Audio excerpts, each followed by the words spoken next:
Meus amigos, aconteceu. Dembélé é o melhor jogador do mundo, segundo a Bola de Ouro. Rafinha ficou em quinto, Vinícius Júnior em 16º. Não se tinha muita expectativa ali para um brasileiro ganhar a Bola de Ouro, apesar do Rafinha ter tido algum favoritismo ao longo da temporada, mas isso foi se diluindo. O Lamine Yamal ficou em segundo lugar e o fato é que a gente vai ter que se acostumar com a vida pós-Messi e Cristiano Ronaldo. Não tem jeito. Não dá para toda vez que tiver o prêmio ficar falando, mas é uma loucura, mas não tem como, mas tá injusto, mas tá não sei o quê.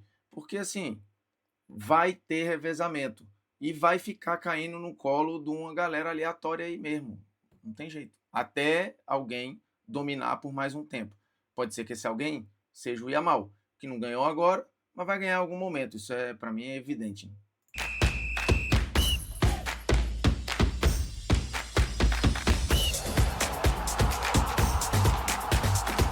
Fala moçada, beleza? O Bruno Formiga na área, nada mais convidando você aí a se inscrever no canal, tocar na notificação, deixar seu like, seu dislike, comentar o conteúdo, compartilhar o conteúdo aí nos seus grupinhos de WhatsApp. É o seguinte, Dembélé foi eleito Bola de Ouro pela France Football. Era tratado como favorito por muita gente, mas existia ali uma clara disputa com Lamine Yamal.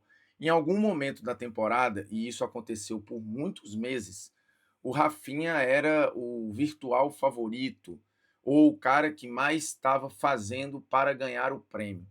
E não era nenhum absurdo colocar o Rafinha como um dos favoritos ou um sério candidato. Mas a temporada foi acontecendo, o Barcelona cai na semifinal da Liga dos Campeões e começa um movimento ali muito claro de favoritismo para o Dembélé. Antes disso até, e eu acho que naquelas semifinais isso ficou evidente, porque talvez a grande atuação individual de alguém na temporada europeia tenha sido do Yamal contra a Inter de Milão. Só que o Barcelona é eliminado, assim, meio que não adianta o que ele faz, né? Ele bota o jogo no bolso, faz uma atuação que é magnífica do ponto de vista individual, estético, o impacto, né? Mas não adianta. E antes dali, já se desenhava um protagonismo do Yamal no Barcelona, né? Era ele que fazia o olho das pessoas brilhar, era ele que gerava as pautas, era ele o cara que tirava aquele suspiro inesperado dos torcedores ou dos amantes do futebol e tal. Então, o Yamal, mesmo com números estratosféricos do Rafinha na temporada, disparadamente a melhor temporada dele na vida, o Yamal já estava meio que, quando se falava de Barcelona, o primeiro nome que vinha à mente era o Yamal. Então, ali eu acho que o Rafinha já tinha ficado para trás. E aí teve o movimento também da tríplice coroa do PSG, tudo que o Dembélé fez na temporada, o PSG como time, né, encantando muito as pessoas ali a partir de fevereiro e ganhando a Champions com uma goleada histórica, a maior goleada numa final de Liga dos Campeões da Europa. Era um movimento que também começou a puxar e a levar junto o Vitinha, né, pela constância na temporada e tal. Então o prêmio acabou indo pro Dembélé. O que há alguns anos atrás pareceria um absurdo. A gente olharia para isso e ia falar que era uma loucura, que ele não tinha a menor chance. Mas o Dembélé acabou se tornando um personagem de uma grande virada de imagem nessa temporada. De um jogador insolente, preguiçoso, até debochado, para um cara protagonista, candidato a melhor do mundo e agora eleito bola de ouro. O Dembélé, quando surge, ele surge como um grande talento. E ele é. Mas parecia, pela passagem no Barcelona, que ia ser um flop, né? O cara que poderia ter sido e não foi. Só que ele acaba virando. Virando depois de alguns choques com o Luiz Henrique, que inclusive afastou ou deixou ele fora de jogos, mesmo ele já sendo o melhor jogador do time, em desempenho, em número, em protagonismo, em tudo mais. E o Luiz Henrique conseguiu tirar a melhor versão do Dembélé. Ela vai durar? Ela vai ser 3, 4, 5 temporadas? Ele vai sustentar isso? Não sei. A bola de ouro, ela não é um prêmio de acúmulo, né? Ele não é uma honra ao mérito. É uma história contada naquele recorte, naquela temporada. Por isso que às vezes a gente olha para trás e algumas coisas que a gente acha um absurdo, naquele momento, pode não ter sido tão absurdo. Por mais que eu discorde de vários prêmios. Assim, eu não acho que o Rodri tenha sido bola de ouro na temporada passada, eu não acho que o Modric merecesse em 2018, mas existia um contexto que colocava esses caras naquele bolo. E por N razões, uns ganharam, outros não ganharam. E aí, se a gente for olhar os números do Dembélé, foram 60 jogos na temporada, né? 45 como titular. Eu vou falar dos outros prêmios da Bola de Ouro também, tá? A Bonmati, que ganhou de novo, do prêmio Copa, que fala do jogador mais jovem, e aí o Yamal ganhou pelo segundo ano seguido, que é absolutamente óbvio, né? Para mim, ele deveria ter, inclusive, unificado os dois prêmios, ganho a Bola de Ouro e o prêmio de jogador jovem, mas eu entendo que a Bola de Ouro jamais faria isso. Teve o prêmio de melhor treinador, de melhor time, enfim, vou dar uma passada geral em todos os prêmios da Bola de Ouro, mas é óbvio que as atenções acabam ficando muito ali em cima do prêmio individual e masculino. 60 jogos, 37 gols e 14 assistências. O Dembélé nunca nem perto disso. Foram 51 participações em gol, em média ali 79 minutos para participar de um gol, 137 passes decisivos, 85 dribles certos, e com o fato dele ser ambidestro torna os dribles do Dembélé muito improváveis, né? Muito bonitos de acompanhar. 217 finalizações, sendo 99 no gol. Então, um cara que passou a ser muito mais mortal, que passou a ser muito mais constante, e 4 títulos na temporada, sendo uma tríplice coroa gigantesca, inédita para o futebol francês, para o PSG. Então, assim, por N razões, e aí, de novo, é uma construção de roteiro que vai se montando ali. E o Dembélé era o melhor jogador do time, por mais que eu acho que o grande personagem desse PSG seja o Luiz Henrique, mas, e coletivamente o time é magnífico. Mas o Dembélé foi tomando conta disso. Ele apareceu em momentos decisivos, ele fez golaço, ele teve atuações individuais maravilhosas, ele teve os ganhos coletivos. Então, assim, é uma loucura o prêmio? Não é uma loucura. Olhando para os critérios do prêmio, olhando para o recorte do prêmio, era evidente e era claro que o Dembélé estava no bolo.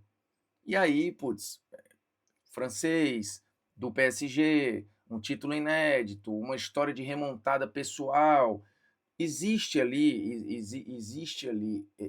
elementos ali para essa construção de uma narrativa, e os prêmios Bola de Ouro, FIFA The Best, eles não são só técnicos, né?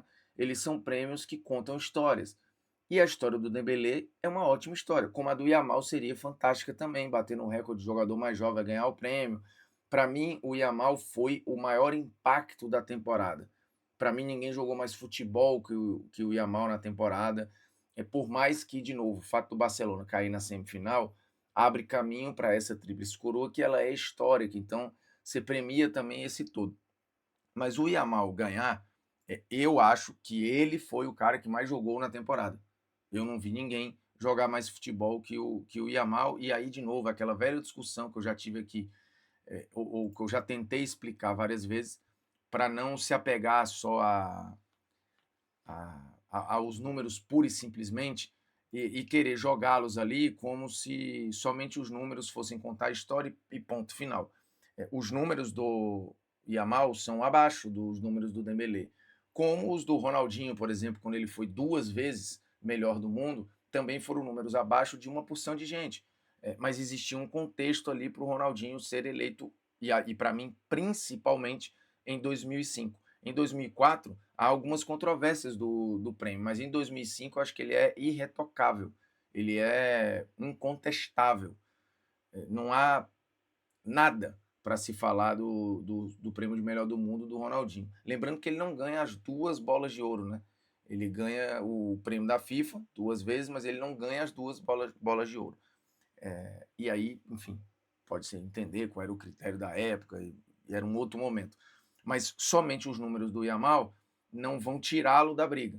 Tem o número, e tem outros números do Yamal que complementam não só gols e assistências, mas o passe decisivo, os dribles certos, as chances criadas. Tem N situações ali que constroem o Yamal, para mim, como o jogador mais impactante da temporada, o jogador que mais saltou aos olhos na temporada. Mas ele não ganhou, e eu não acho que seja um absurdo o Dembélé ganhar. Nos critérios, eu entendo, apesar de discordar. Eu já acho que a Bola de Ouro fez bizarrices muito maiores. E, de novo, assim, não adianta a gente ficar também, meu Deus, mas a Bola de Ouro, O Ronaldinho já ganhou, o Ronaldo Fenômeno, o Zidane, o Messi, o Cristiano Ronaldo, e agora está ganhando o Dembélé, que decadência.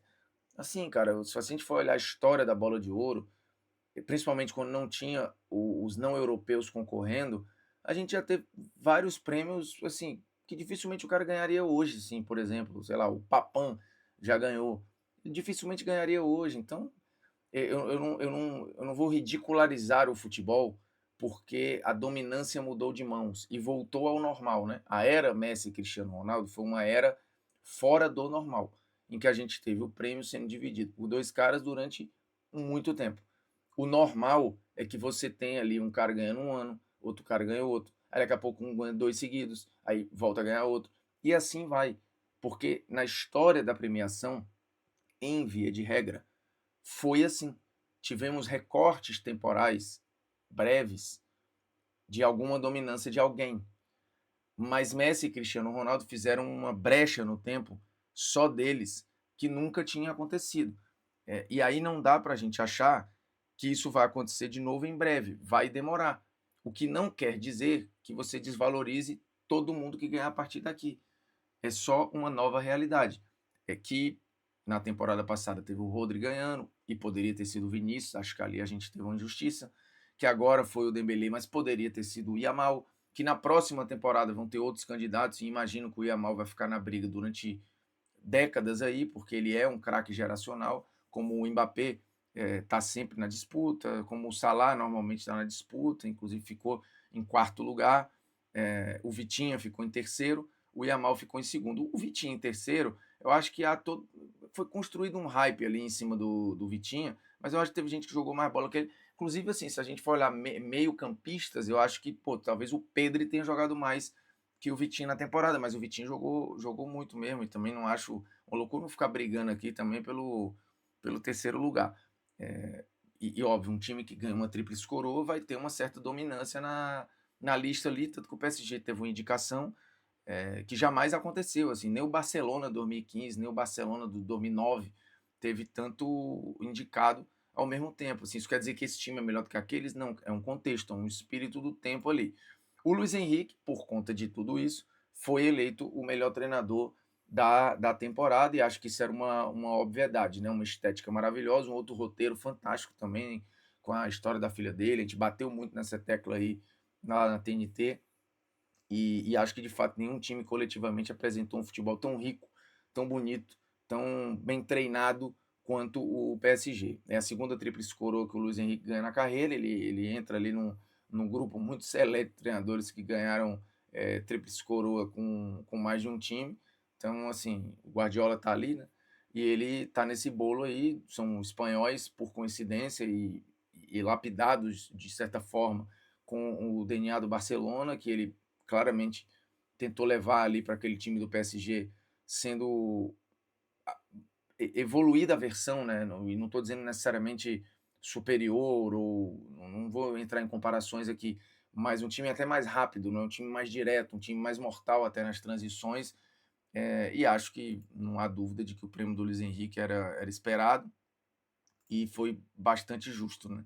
O Gyökeres ganha o prêmio Gerd Müller, e lembrando, né, ele teve 58 jogos e marcou 63 gols, sendo desses 20 de pênaltis, mas assim, faz parte. E o Gyökeres ganhou por muito pouco, né, o prêmio Gerd Müller ali, lembrando que o prêmio ele é mais objetivo, né, ele vai pelo número bruto ali de gols e não tem muito questionamento. Isso não quer dizer que o Gyökeres seja o melhor 9 da Europa, não quer dizer que ele seja o melhor atacante da Europa, quer dizer que nos números ele foi o maior artilheiro ali e ganhou o prêmio Gerd Müller da Bola de Ouro. O Donnarumma foi o melhor goleiro, que é o troféu Yashin, e acho que também não tinha nada para se questionar ali, né? Acho que todo mundo sabia que o Donnarumma venceria esse prêmio. Ele foi disparadamente o melhor goleiro da temporada.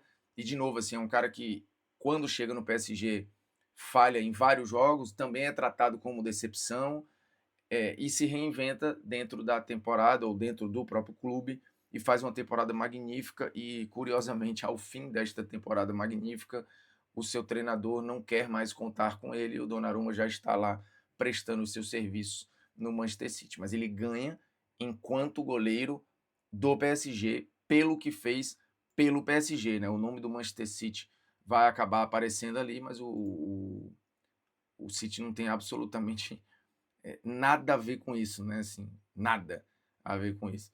Então, só para constar e ser justo com a história. O Rafinha em quinto, teve muita gente reclamando, assim, e eu acho que o Rafinha ele merecia estar no pódio, né? Na minha visão, era se o Dembélé ganhou o Yamal em segundo, o Rafinha deveria estar em terceiro. Foram 38 gols na temporada e 23 assistências, assim, né? São números absurdos do Rafinha. E eu acho que o terceiro lugar é dele. Eu acho que ele jogou mais do que o Vitinha. Eu entendo, de novo, pelos conceitos ali. O Vitinha foi o segundo jogador mais importante do PSG na temporada, por conta da tríplice coroa e tal. Mas eu acho que ignorar isso aqui que o Rafinha fez, e é uma temporada vencedora, né? São 3 títulos que ele tem. O Barcelona tem um impacto muito bonito na temporada, e aí a Champions fez muita diferença. Só que uma coisa é assim, a Champions fazer diferença na briga Dembélé e Yamal, eu entendo, porque assim, o Dembélé foi descolado do Yamal em números, em decisão, em várias questões ali na Champions.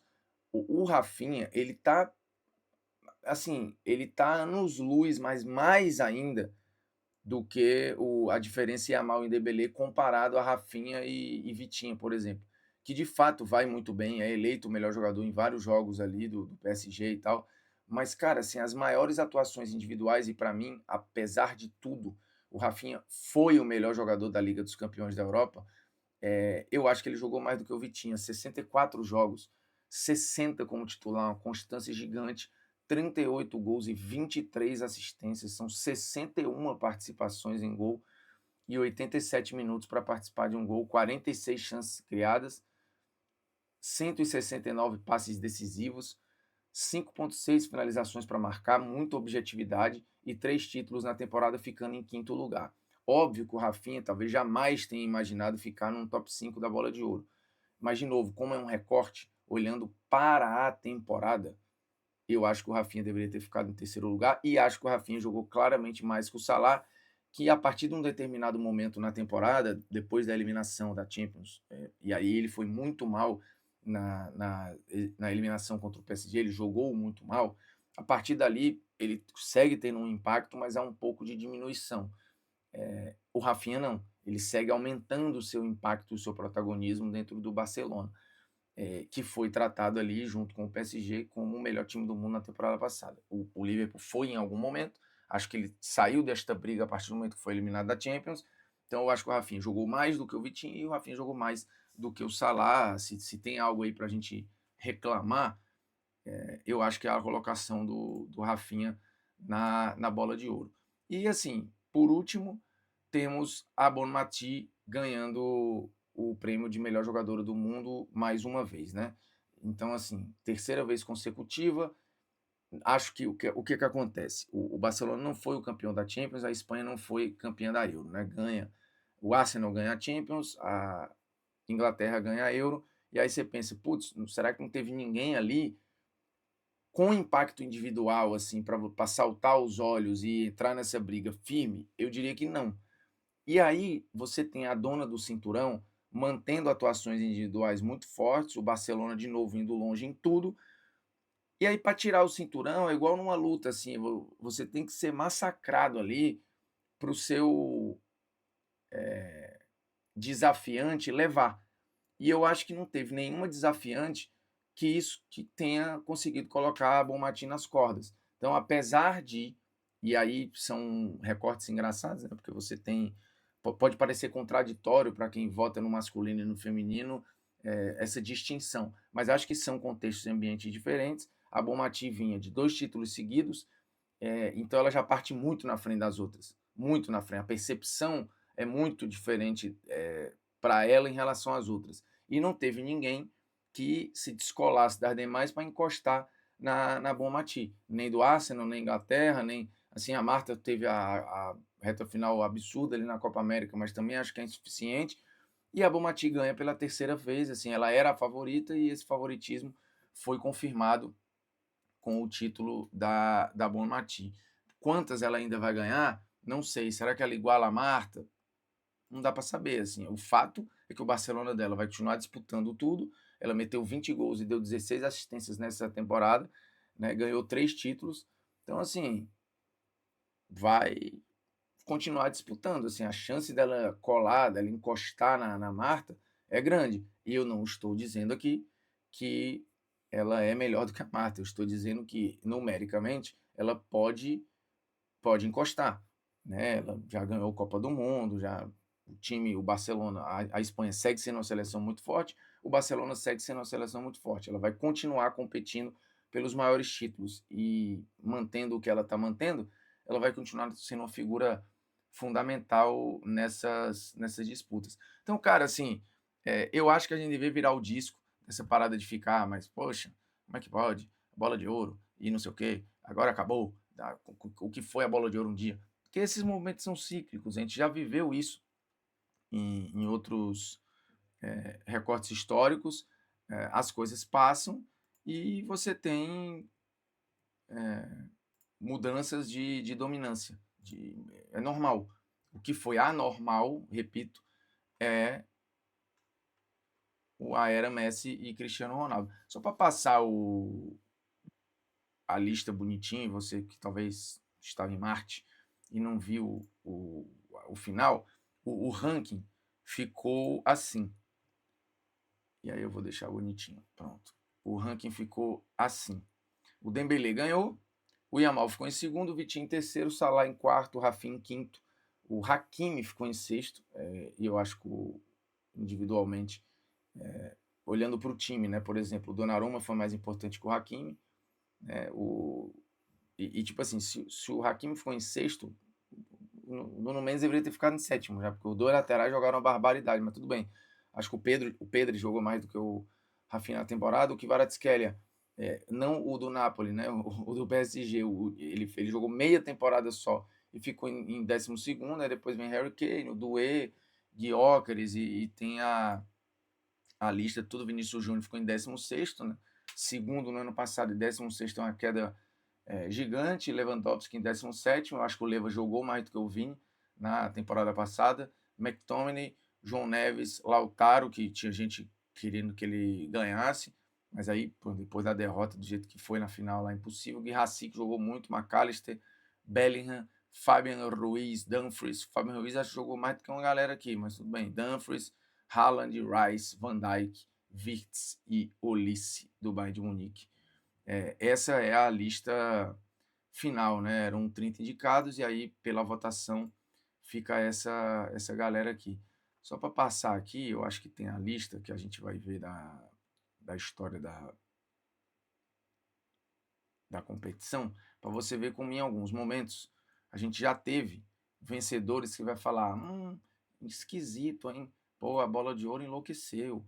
Porque, de novo, em determinada época, você não tinha os não europeus participando. Então, pô, você vê, por exemplo, o Bloquin, ele ganha pelo Dinamo de Kiev, num contexto lá muito específico. O Alan Simonsen, do Borussia Mönchengladbach, um dinamarquês, numa época específica, um ucraniano ganhando nos anos 70. O Paulo Rossi ganha especificamente pelo que fez na Copa do Mundo, mas aí tudo bem. Aí você tinha aqui, se você olhar esse período, né, sei lá, de 78 até 85, você teve o Kevin Keegan ganhando 2 anos seguidos, o Rummenigge ganhando 2 anos seguidos, aí tem o Paulo Rossi e o Platini vem ganhando 3 anos seguidos. Então, havia ilhas de dominância ali, mas que não tinha tanta repetição. Por exemplo, o Papin ganhar pelo Olympique de Marseille em 91. A chance dele ganhar hoje, no contexto, era muito difícil, assim, muito difícil. O Stoichkov ganha em 94, mas ganha porque o Romário não podia concorrer. O Matias Sammer, que era um defensor, ganha em 96. E aqui já tinha o surgimento, o Ronaldo já estava aparecendo. Aí a partir daqui você vai ver que tem uma era de. Não, a bola de ouro tentou equilibrar um pouco mais isso, né? Mas no prêmio da FIFA, é diferente. O Zidane e o Ronaldo tiveram uma certa dominância. O Ronaldo ganhar só 2 bolas de ouro é muito pouco, mas beleza, teve as lesões e tal. O Zidane ganha uma bola de ouro só, para mim também é bizarro, historicamente falando, porque, enfim, ele jogou mais do que uma galera aqui. Se ele continuou jogando em 2006, fatalmente ele seria eleito em 2006. E aqui começa o esquisito, aqui começa o diferente, né? Quando você fica nesta dominância aqui. E primeiro que tem isso aqui, que é inédito, né? Um jogador ganhando 4 vezes seguidas. Aí é a diferença. Mas, de novo, a gente não pode pegar a exceção e tratar como regra. A exceção é exceção. O Dembélé agora está num novo normal, que é essa alternância de poder e de vez em quando o poder vai cair nas mãos de quem você tem um certo pé atrás. Mas não é um absurdo. Eu discordo, eu acho que o prêmio era do Yamal, mas eu entendo pelos conceitos da premiação e pelo roteiro que foi construído pelo Dembélé na temporada. É isso. O melhor do mundo é o Dembélé. Talento, ele é fantástico. E em algum momento, repito, foi tratado como flop. Deu a volta por cima, mostrando que o futebol é dinâmico, né? Como diria o poeta. Se inscreve aí, meu chapola. É nóis. Porra, 26 minutos de vídeo, que loucura, hein? Muito tempo. Quem ficou até aqui é um guerreiro, viu? Comenta aqui embaixo. Sou guerreiro. Aí pode botar sou praieiro. Quero mais o quê?